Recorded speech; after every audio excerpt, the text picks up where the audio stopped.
Assalamualaikum semuanya.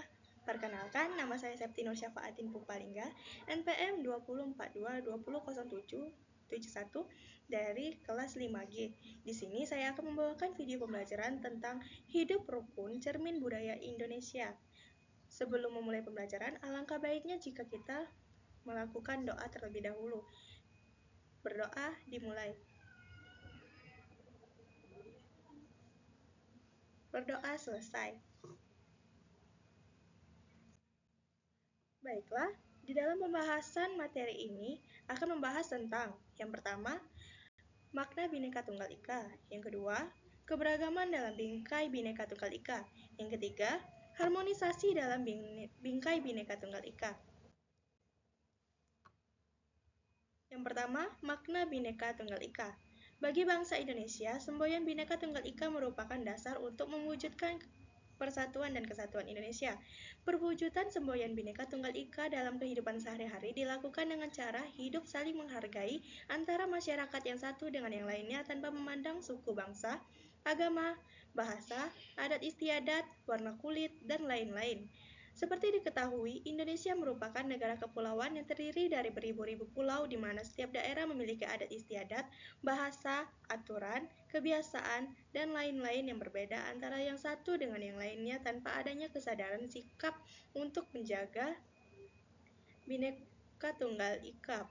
Pastinya akan terjadi berbagai kekacauan dan di daerah kehidupan berbangsa dan bernegara. Dengan semboyan Bhinneka Tunggal Ika, kita harus membuang jauh-jauh sikap mementingkan diri sendiri tanpa peduli kepentingan bersama. Kemudian, kata Bhinneka berarti beraneka ragam atau berbeda-beda. Kata neka dalam bahasa Sanskerta berarti macam dan menjadi pembentuk kata aneka. Dalam bahasa Indonesia, kata tunggal berarti satu, kata ika berarti itu.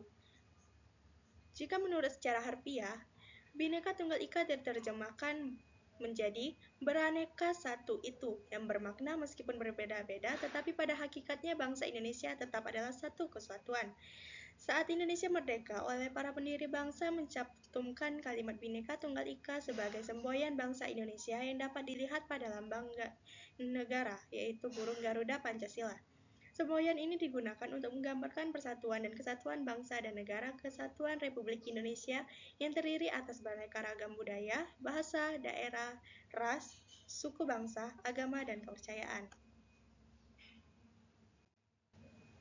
Yang kedua, keberagaman dalam Bhinneka Tunggal Ika. A. Kebinekaan mencari pencaharian. Mata pencaharian. Indonesia merupakan negara kepulauan dan memiliki kondisi alam yang berbeda-beda, seperti dataran tinggi, pegunungan, maupun dataran rendah atau pantai sehingga masyarakat yang tinggal di daerah tersebut harus menyesuaikan cara hidupnya dengan alam sekitarnya. Kondisi alam juga mengakibatkan perbedaan mata pencaharian yang sebagai petani, nelayan, pedagang, pegawai, peternak, dan lain sebagainya, sehingga kebinekaan mata pencaharian tersebut dapat menjalin persatuan karena saling membutuhkan. B. Kebinekaan ras. Letak Indonesia sangat strategis sehingga Indonesia menjadi tempat persilangan jalur perdagangan. Banyaknya kaum pendatang ke Indonesia mengakibatkan terjadinya akulturasi baik pada ras, agama, kesenian, maupun budaya. Ras di Indonesia terdiri dari Papua, Melanesoid yang berdiam di Pulau Papua, dengan ciri fisik rambut keriting, bibir tebal, dan kulit hitam. Ras Weddoid dengan jumlah yang relatif sedikit seperti orang Kubu, Sakai, Mentawai, Enggano, dan Tomuna dengan ciri-ciri fisik, perawakan kecil, kulit sawo matang, dan rambut berombak. Selain itu, ada ras Malayan Mongoloid, berdiam di sebagian besar kepulauan Indonesia, khususnya di Kepulauan Sumatera dan Jawa dengan ciri-ciri rambut ikal atau lurus, mata agak bulat, kulit putih sampai sawo matang. Kebinekaan tersebut tidak mengurangi persatuan dan kesatuan karena tiap ras saling menghormati dan tidak menganggap rasnya paling unggul. Yang C. Kebinekaan agama. Masuknya kaum pendatang, baik yang berniat untuk berdagang maupun menjajah, membawa misi penyebaran agama yang mengakibatkan kebinekaan agama di Indonesia. Ada agama Islam, Kristen, Katolik, Protestan, Hindu, Buddha, dan Konghucu serta aliran kepercayaan. Kebinekaan agama sangat rentan akan konflik, tetapi dengan semangat persatuan dan kesemboyan Bhinneka Tunggal Ika, konflik tersebut dapat dikurangi dengan cara saling toleransi antar umat beragama. Yang D. Kebinekaan budaya. Budaya adalah keseluruhan sistem gagasan, tindakan, dan hasil karya manusia dalam rangka kehidupan masyarakat yang dijadikan milik diri manusia dengan cara belajar. Budaya memiliki tujuan untuk mengubah sikap dan juga perilaku sumber daya manusia ke arah yang lebih baik. Masuknya kaum pendatang juga mengakibatkan kebinekaan budaya di Indonesia, sehingga budaya tradisional berubah menjadi budaya yang modern tanpa menghilangkan budaya asli Indonesia sendiri, seperti budaya sopan santun, kekeluargaan, dan gotong royong. Yang E. Gender atau jenis kelamin. Perbedaan jenis kelamin adalah sesuatu yang sangat alami, tidak menunjukkan adanya tingkatan. Anggapan kuat bagi laki-laki dan lemah bagi perempuan adalah tidak benar. Masing-masing mempunyai peran dan tanggung jawab yang saling membutuhkan dan melengkapi. Bahkan sekarang ini sudah banyak wanita yang memiliki kesempatan untuk mengembangkan bakat dan kemampuannya. Bahkan jika dilihat dari segi sekarang,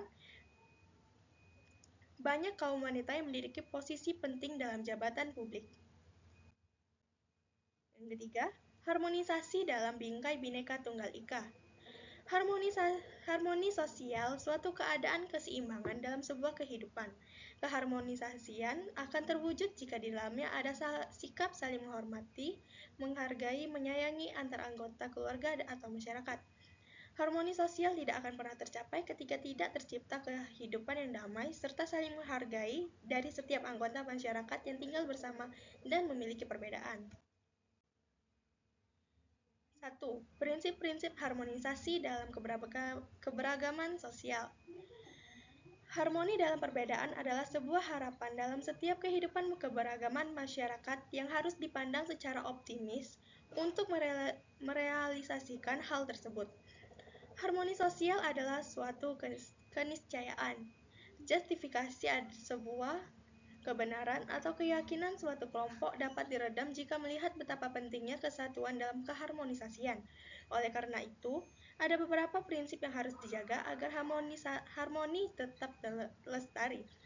Prinsip-prinsip tersebut antara lain: A. Mengedepankan semangat egalitarianisme atau kesetaraan. Yang B. Saling pengertian antara sesama anggota masyarakat. Yang C. Mengutamakan toleransi yang tinggi. D. Mengutamakan kerjasama antara sesama anggota masyarakat. E. Menjunjung tinggi keterbukaan. Dan F. Penghargaan kepada orang berdasarkan prestasi, bukan pretise seperti keturunan, kesukuan, ras, dan lain-lain. Yang kedua, penerapan prinsip harmoni sosial. Harmoni sosial di Indonesia ibarat taman raksasa yang penuh warna-warni bunga yang enak dipandang mata. Indonesia bisa menjadi alunan orkestra yang terdiri banyak instrumen musik tetapi enak didengar. Itulah harmoni dalam keberagaman. Ada beberapa prinsip harmoni di tengah keberagaman dalam Bhinneka Tunggal Ika, antara lain: A. Kesetaraan. Kesetaraan bermakna bahwa manusia sebagai makhluk Tuhan memiliki tingkat atau kedudukan yang sama. Tingkatan atau kedudukan tersebut bersumber dari pandangan bahwa semua manusia diciptakan dengan kedudukan yang sama. B. Saling pengertian. Pengertian merupakan refleksi dan realisasi kesadaran akan fakta nyata kehidupan yang tidak selalu sama dan tidak pernah sempurna. Di dalamnya terdapat ketulusan, kesiapan, dan ketegaran untuk menerima kekurangan sekaligus mensyukuri kelebihan diri sendiri maupun orang lain. Sikap pengertian merupakan tindak lanjut dari rasa menghargai. Dan C. Toleransi.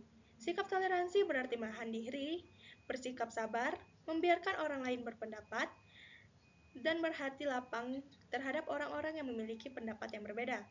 Toleransi didasarkan sikap hormat terhadap martabat manusia, hati nurani, keyakinan, serta keikhlasan terhadap perbedaan. Yang D. Kerjasama. Prinsip kerjasama dalam berbangsa dan bernegara pada dasarnya merupakan sebuah perwujudan bentuk kerjasama dalam bidang-bidang tertentu yang telah dilembagakan. Hal ini menyebabkan setiap orang dan organisasi yang tergabung dalam kerjasama akan ikut tunduk dan patuh pada aturan yang berlaku. Baiklah, itulah tadi sekian video pembelajaran dari saya. Sebelum kita menutup pembelajaran pada kali ini, alangkah baiknya kita berdoa sesuai agama masing-masing agar ilmu yang telah kita dapatkan dapat bermanfaat di kemudian hari. Berdoa dimulai.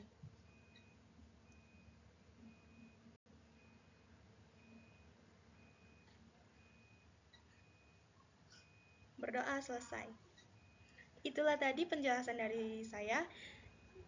Apabila ada salah kata, saya mohon maaf. Saya akhiri. Wassalamualaikum warahmatullahi wabarakatuh.